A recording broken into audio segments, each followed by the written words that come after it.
काल मी एक ट्विट केलेलं आहे निवडणूक आयुक्तांवर. 2024 साली जे निवडणूक आयुक्त होते आणि ज्यांच्या सहकार्यानं नरेंद्र मोदी आणि त्यांचे लोक निवडणुका जिंकू शकले ते निवडणूक आयुक्त राजीव कुमार कुठे आहेत हा माझा प्रश्न आहे. जगदीप धनखड बेपत्ता झाले तसे तत्कालीन निवडणूक आयुक्त राजीव कुमार कुठे आहेत हा माझा प्रश्न आहे. ते कुठे गेले?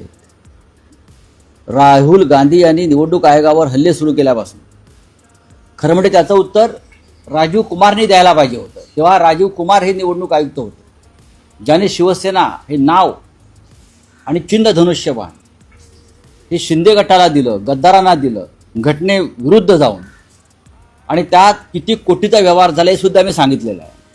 ते राजीव कुमार या क्षणी कुठे आहेत हा माझा प्रश्न आहे. मी त्याच्या संदर्भात सोशल मीडियावरती माझा प्रश्न टाकलेला आहे.